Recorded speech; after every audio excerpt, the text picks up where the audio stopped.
ഏവർക്കും യേശുക്രിസ്തുവിന്റെ നാമത്തിൽ സ്നേഹവന്ദനം.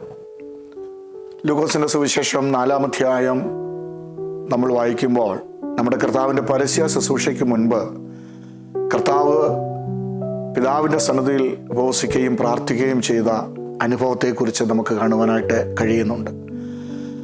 1-ാം വാക്യത്തിൽ പരിശുദ്ധാത്മാവ് നിറഞ്ഞവനായ യേശു യോർദാൻ വിട്ടു മടങ്ങി എന്നും 14-ാമത്തെ വാക്യത്തിൽ ആത്മനിറവിൻ്റെ ശക്തിയോടെ അവൻ ഗലീലയ്ക്ക് മടങ്ങി എന്നും നമുക്ക് കാണുവാനായിട്ട് കഴിയുന്നുണ്ട്.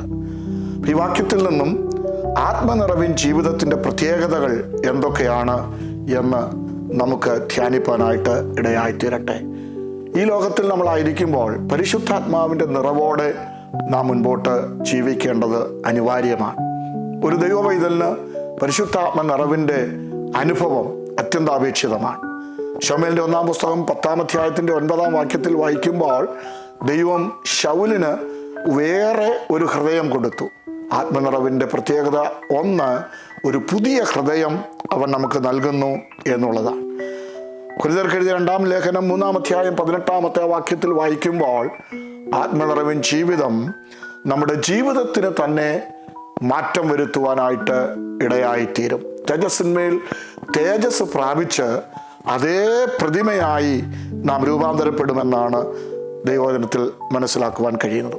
അപ്പോസ്തലപ്രവൃത്തിയുടെ പുസ്തകം 5-ാം അധ്യായം 40-ഉം 41-ഉം വാക്യങ്ങൾ നമ്മൾ വായിക്കുമ്പോൾ ജീവിതത്തിൽ ഏറി വരുന്ന പ്രതികൂലത്തിൻ്റെ നടുവിൽ നമുക്ക് നിലനിൽക്കുവാനുള്ള ധൈര്യം ആത്മനിറവിൻ ജീവിതം നമുക്ക് പ്രദാനം ചെയ്യുന്നുണ്ട്. അപ്പോസ്തലപ്രവൃത്തിയുടെ പുസ്തകം 16-ാം അധ്യായത്തിൻ്റെ 7-ാം വാക്യം നമ്മൾ വായിക്കുമ്പോൾ പരിശുദ്ധാത്മാവ് നമ്മെ വഴി നടത്തും.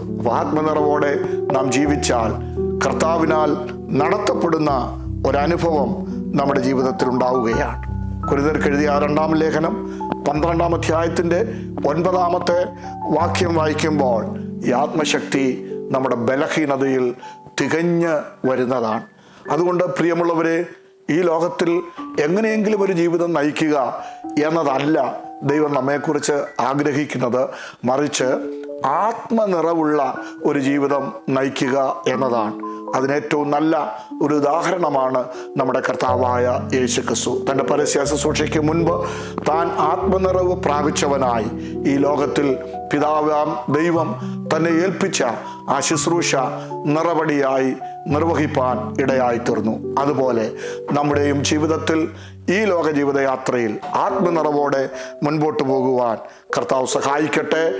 ഒരു പുതിയ ഹൃദയമുള്ളവരായി, ഒരു പുതിയ ജീവിതത്തിനുടമയായി പ്രതിസന്ധിയെ തരണം ചെയ്യുവാനുള്ള ധൈര്യം പ്രാപിച്ച് നമുക്ക് മുൻപോട്ട് പോകാം. നമുക്ക് പ്രാർത്ഥിക്കാം. നല്ല ദൈവമേ, സ്വർഗീയ പിതാവേ, ഈ ഭൂമിയിൽ ആത്മനിറവിൻ ജീവിതം നയിപ്പാൻ ഞങ്ങൾ ഏവരെയും സഹായിക്കണം. അതിനായി ഞങ്ങളെ സമർപ്പിക്കുന്നു. യേശുക്രിസ്തുവിൻ നാമത്തിൽ തന്നെ. ആമേൻ. Thank you. God bless U.